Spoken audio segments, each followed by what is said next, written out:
پانی زندگی، زندگی کا دوسرا نام پانی، پانی اور زندگی لازم اور ملزم۔ اور تشویش کی بات ہے کہ پاکستان میں جو پانی کے ریزروز ہیں، وسائل ہیں، ان میں تیزی سے کمی آتی ہے۔ پاکستان دنیا میں ایسے ممالک کی فہرست میں شامل ہو چکا ہے جہاں پہ پانی کا ایک بحران پیدا ہو سکتا ہے اگلے چند سال۔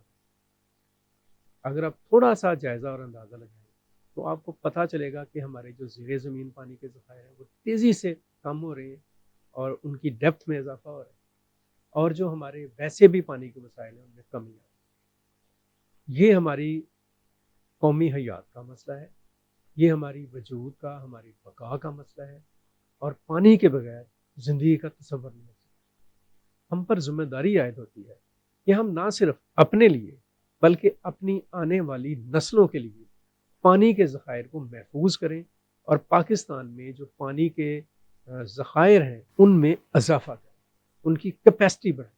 یہ ہماری قومی ذمہ داری بھی ہے، انفرادی ذمہ داری۔ پانی کے استعمال میں احتیاط کریں، اللہ کا شکر ادا کریں کہ ہمیں پینے کے لیے پانی میسر ہے، عام استعمال کے لیے پانی میسر ہے۔ دنیا کے بہت سارے ملک ایسے ہیں جہاں پہ پانی کی ایک ایک بوند کو ترستے ہیں۔ اس بڑی قیمتی دولت کو ضائع کرنے کی بجائے اس کو محفوظ کرنے کی ضرورت ہے، اور اس کے ذخائر میں بتدریج ایک مؤثر منصوبہ بندی پر عمل کرتے ہوئے اضافہ کرنے کی ضرورت ہے۔ مجھے امید ہے کہ ہم قیادت سے لے کر ایک عام آدمی تک اس کے اوپر ضرور عمل کریں۔ بہت شکریہ۔